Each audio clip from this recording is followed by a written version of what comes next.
الجھی ہوئی سی نارنجی شام دھرتی پر پنکھ پھیلا چکی تھی۔ اس نے ایک بڑی سی جمائی لیتے ہوئے پاؤں چارپائی سے نیچے لٹکا دیے۔ اوپر پڑھنے کی عرض سے آئی تھی، پھر کسی وقت آنکھ لگ گئی اور اب جو آنکھ کھلی تو کتاب اوندھے منہ زمین پر پڑی تھی۔ اس نے کتاب اٹھاتے ہوئے اطراف کا جائزہ لیا۔ رفتہ رفتہ سیاہ ہوتے آسمان پر بگوں کی قطار گزر رہی تھی۔ فضا میں موجود خنکی کے باعث فرش کی سرخ اینٹیں نم نم سی تھی۔ دوپہر میں سکھانے کے لیے پھیلائے کپڑے بھی یوں ہی پڑے تھے۔ یہ رانی سے تو آج کل کوئی کام نہیں ہوتا، وہ بڑبڑاتے ہوئے کپڑے سمیٹنے لگی۔ نیچے بیل نہ جانے کب سے بج رہی تھی۔ اس نے سمٹ کی آرائشی کھڑکیوں والی گرل سے جھانک کر دیکھا۔ گرل کا رخ صحن کی جانب تھا اور بیرونی دروازہ بھی دکھائی دیتا تھا۔ پھپھو جی تھی، عقب میں لمبے چوڑے محتشم بھائی۔ اس نے تار پر پڑے دو ایک کپڑے کھینچ کھانچ کر اتارے اور ڈھیر بازوؤں پر سمیٹے دھڑ دھڑ سیڑھیاں عبور کرتی نیچے آ گئی۔ السلام علیکم۔ پھر وہی معمول کے رسمی و غیر رسمی جملے۔ وہ محتشم بھائی کے ساتھ باتیں کرتی امی اور پھپھو جی کے پیچھے دادو جی کے کمرے میں آ گئی۔ ماحول بڑا خوشگوار سا تھا۔ اتنے دنوں بعد تو پھپھو جی آئی تھیں اور خود محتشم بھائی تو اس کی منگنی کے بعد بس اب ہی آئے تھے۔ اس نے ایک ہی سانس میں کئی شکوے کر ڈالے، مگر ان کے پاس اس کے ہر شکوے کا تسلی بخش جواب موجود تھا۔ امی کے کہنے پر اس نے پہلے کپڑوں کا ڈھیر جا کر اسٹور روم میں رکھا، پھر کچن میں گھس گئی۔ ابھی چائے کا پانی ہی رکھا تھا کہ محتشم بھائی آ گئے۔ آپ یہاں کیوں آ گئے؟ چل کر اندر بیٹھے نا، میں ابھی چائے لا رہی ہوں۔ شلف پر یہاں وہاں کچھ تلاش کرتے ہوئے اس نے کہا۔ وہاں 3 معزز خاتون اپنی گفتگو میں گم ہو چکی ہیں، میں نے سوچا کیوں نہ تم سے گپ شپ لگائی جائے۔ ماں نے مسکرا کر اسٹول گھسیٹ کر ان کے سامنے کر دیا۔ ارم آپی کو کیوں نہیں لائے؟ وہ کوئی ٹیسٹ وغیرہ چیک کر رہی تھی۔ وہ بیٹھتے ہوئے بولے، کیمل کلر کے شلوار قمیض میں وہ خوب جچ رہے تھے۔ عام طور پر وہ اسی لباس میں ملوث ہوا کرتے تھے۔ ماہا نے بہت کم انہیں جینز جیکٹ وغیرہ میں دیکھا تھا۔ شلوار قمیض کے مقابلے میں کرتا شلوار انہیں بہت سوٹ کرتا تھا۔ ان کا قد بے حد نمایاں لگتا تھا۔ محتشم بھائی اب ڈھیر سارے کرتے شلوار سلوا لے جیسے منگنی والے روز پہنا تھا، آپ پر بہت سوٹ کرتا ہے، اور وائٹ اور گرے کلر کی سادہ بنوائیے، لڑکیاں بڑی امپریس ہوتی ہیں۔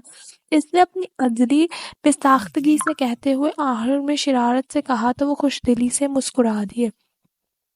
یہ گرے کی بات اب بتا رہی ہو؟ جب اس کی ضرورت ہی نہیں رہی، کچھ عرصہ پہلے بتایا ہوتا تو شاید کچھ فائدہ ہو جاتا۔ یعنی مطلب؟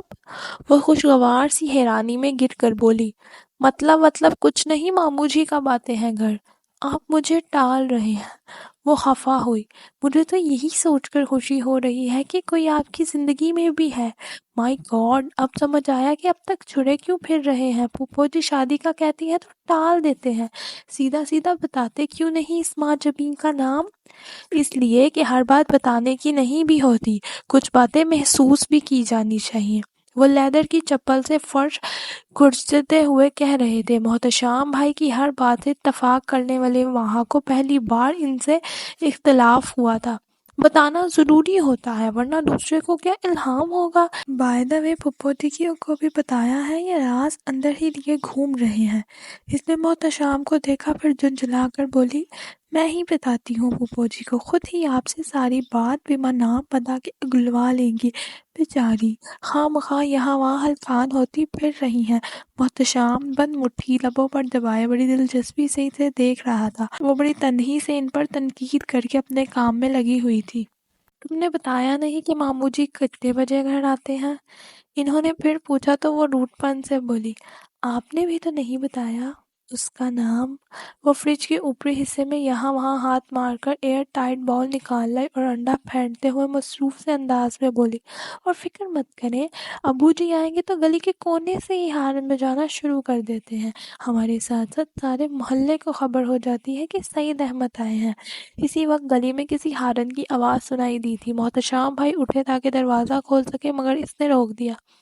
یہ ابو جی کی یہ بائک کا ہارن نہیں ہے، میں پہچانتی ہوں۔ ویسے تو میں آپ کی بائک کا ہارن بھی پہچانتی ہوں، مگر آج پتہ ہی نہیں چلا۔ اوکے، اب تو ویسے بھی ہمیں عادت ڈال لینی چاہیے، کیونکہ اب تو تمہیں صرف تبریز کی گاڑی کا ہارن یاد رہے گا۔ اس کا لہجہ شگفتہ تھا۔ اس نے جھانپ کر رخ موڑ لیا۔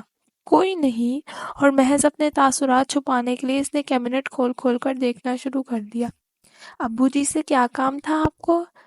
بس یوں ہی، انہوں نے کہا۔ بسکٹ گھر میں ختم ہو گئے ہیں، آپ لے آئیں گے پلیز بازار سے؟ ہاں کیوں نہیں۔ وہ فوراً اٹھ کھڑا ہوا تو چائے کا سوس پین ڈھکتے ہوئے بولی، اور فروٹ کیک بھی۔ آپ آ جائیں تبھی کباب فرائی کرتی ہوں، بہت اچھے ہیں۔ ایئر ٹائٹ باؤل کو کھلا چھوڑتے ہوئے اس نے کہا، تم نے بنائے ہیں؟ نہیں، امی جی نے، اس لیے تو اچھے ہیں۔ سب کام مامی کرتی ہے یا تم بھی کچھ کرتی ہو؟ ان کا انداز فہمشی سا تھا، وہ ڈٹائی سے ہنس دی۔ کھانا بھی تو ایک کام ہے۔ محتشام سر ہلاتے باہر کی جانب بڑھ گیا۔ زین صحیح کہتا ہے کہ تم نہیں سدھر سکتی، میں اس رائے سے متفق ہوں، مگر جاتے جاتے نام تو بتاتے جائیں۔ اتنی جلدی بھی کیا ہے، وہ بے مروتی سے کہہ کر باہر نکل گئے تو وہ بڑبڑانے لگی، ابھی بھی جلدی ہے، بڈھے ہو کر شادی کریں گے۔ وہ پلیٹ میں سیب نکال کر دادو جی کے کمرے میں آ گئی، جہاں نہ جانے کون سا موضوع زیر بحث تھا۔ پھوپھو جی کہہ رہی تھی، موسم بدل گیا ہے، کچھ ان مہینوں میں اداسی سی بھی ہوتی ہے، پھر میرا دل بہت گھبرا رہا تھا، بڑی یاد آ رہی تھی۔ آپ محتشام تو تنہا ہی آ رہا تھا، میرا تو بس اچانک ارادہ ہو گیا۔ آپ کو صرف دادو جی یاد آ رہی تھی، ہم نہیں؟ امی کے کاٹے ہوئے سیب کی گھاش منہ میں رکھتے ہوئے اس نے کہا تو پھوپھو جی نے مسکرا کر اسے قریب کر لیا۔ میری بیٹی تو سب سے زیادہ یاد آتی ہے۔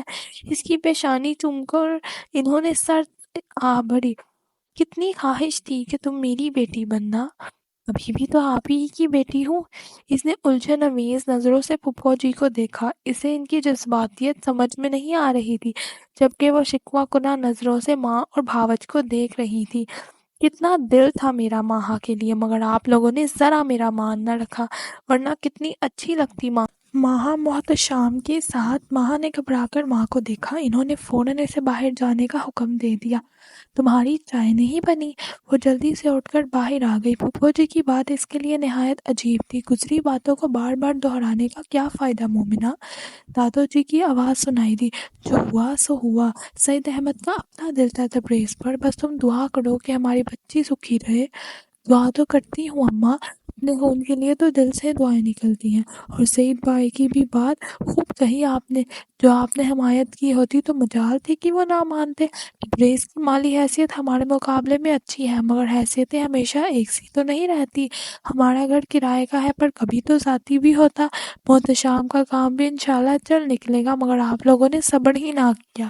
مومنہ کیسی عجیب باتیں کرتی ہو، جو باتیں تمہارے دل میں ہیں ایسا تو ہم نے سوچا بھی نہیں۔ محتشام اپنا بچہ ہے، بھلا اس سے بڑھ کر کون ہمیں عزیز ہوگا؟ بس ایک عمروں کا فرق آڑے آتا ہے، کوئی 10 برس تو بڑا ہوگا ہی محتشام ماہا سے۔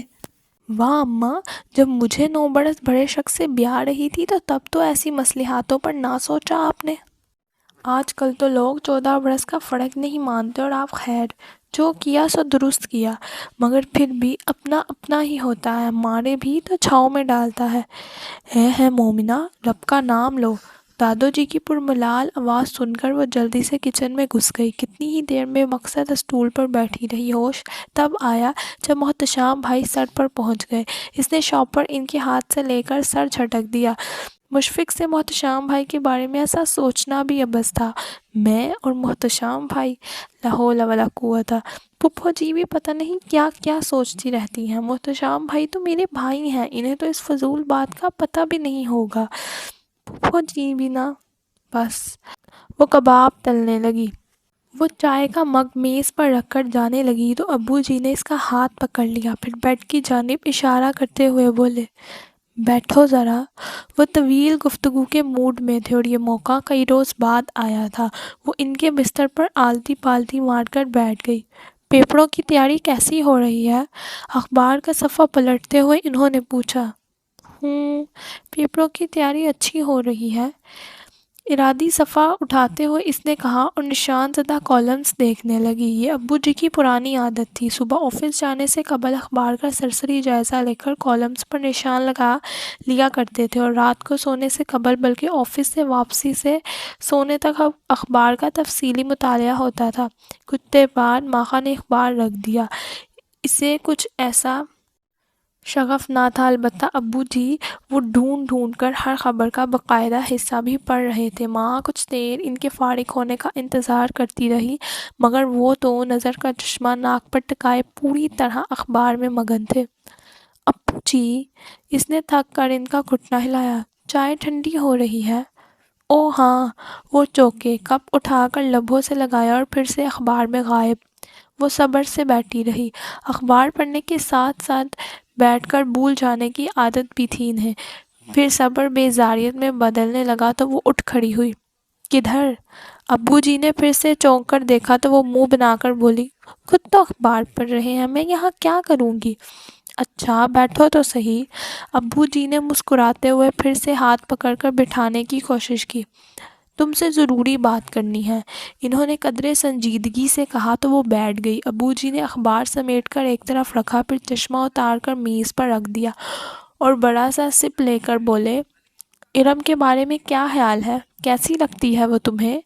ان کا سوال مبہم تھا اور الجھی ہوئی نظروں سے انہیں دیکھنے لگی، پھر سوچتے ہوئے بولی، اچھی ہے تو اچھی ہی لگے گی، اور مجھے تو وہ بہت ہی اچھی لگتی ہے، لیکن آپ یہ مجھ سے کیوں پوچھ رہے ہیں کہ آپ کو وہ اچھی نہیں لگتی؟ مجھے بھی بہت اچھی لگتی ہے اور تمہاری ماں کو بھی، تو ہم سوچ رہے تھے کہ کہ کیوں نہ ارم کو تمہاری بھابھی بنا دیا جائے۔ ہاں؟ اس کے متبسم لب و لہجے پر ماہا کا منہ بے یقینی سے کھلا کا کھلا رہ گیا، پھر اس نے پرجوش انداز میں ان کا ہاتھ تھام لیا۔ آپ سچ کہہ رہے ہیں؟ مذاق تو نہیں کر رہے نا؟ ہنستے ہوئے انہوں نے نفی میں سر ہلا دیا۔ ماہا کی خوشی قابل دید تھی، مگر یہ بات آپ کو میرے بجائے زین سے پوچھنی چاہیے تھی۔ سب سے پہلے تو اسی سے پوچھنا چاہیے تھا، ظاہر ہے بھائی زندگی اس نے گزارنی ہے تو کیا اس سے نہیں پوچھیں گے؟ مجھ سے تو نہیں پوچھا تھا۔ بے ارادہ اس کی زبان سے پھسل گیا، حالانہ بہت پہلے دل میں یہ ملال پیدا ہوا تھا۔ ابو جی نے پیار سے اس کا سر کندھے سے لگا لیا۔ وہ اس لیے کیونکہ میں جانتا تھا کہ میری بیٹی انکار نہیں کرے گی۔ میں نے انکار کیا تھا، وہ زور دے کر بولی، پر آپ نے سنا ہی نہیں۔ اچھا، اب تو کوئی اعتراض نہیں ہے نا؟ انہوں نے بے حد شرارت انداز میں اس کی آنکھوں میں جھانکا۔ وہ فوراً پلکیں جھکا گئی۔ سعید احمد کے لیے اس کا یہ روپ نیا اور دلچسپ تھا۔ انہوں نے ہنستے ہوئے اس کے سر پر ہلکی سی چپیٹ لگا دی۔ پھپھو جی سے کب بات کریں گے؟ پہلے تو زین سے پوچھنا پڑے گا، وہ ٹانگیں سیدھی کرتے ہوئے بولے۔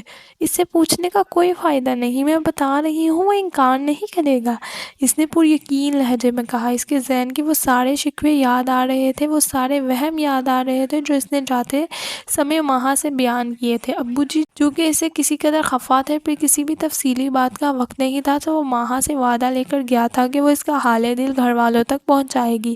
ابو جی کو اس کے یقین پر یقین آ گیا۔ تو پھر ٹھیک ہے، ذرا اکاڑا سے ہو آئیں، پھر مومنہ سے تفصیلی بات کرتے ہیں۔ ایک خانہ پوری ہی ہوگی ویسے تو، کیوں ختیجہ؟ انہوں نے داخل ہوتی ہوئی امی سے کہا۔ وہ دونوں 2 روز کے لیے اکاڑا جا رہے تھے، جہاں ماہا کے ماموں مقیم تھے، اور وہاں انہی ماموں کے پوتے کے عقیقے میں شریک ہونا تھا۔ پتہ نہیں خانہ پوری بھی ہوگی یا نہیں، امی جی نے الجھا ہوا سا جواب دیا تو ابو جی اور ماہا استفہامیہ نظروں سے انہیں دیکھنے لگے۔ بتایا تو ہے آپ کو، پرسوں مومنہ آئی تھی، بڑا ملال ہے اس کے دل میں، محتشام کے لیے ہم نے انکار کر دیا تھا، سوچتی ہوں کہیں زین کے لیے وہ لوگ۔ امی جی خود ہی خاموش ہو گئی، شاید اندیشہ لبوں تک لانے سے خائف تھی۔ ابو جی نے شاید اس بات پر سوچا ہی نہیں تھا، اب سن کر سوچ میں پڑ گئے۔ ماہا اٹھ کر کمرے سے باہر آ گئی۔ ابو جی سے لاکھ بے تکلفی صحیح، مگر شرم و حیا اس کی خمیر میں رکھ چکی تھی، سو جھجک محسوس ہونا فطرتی عمل تھا۔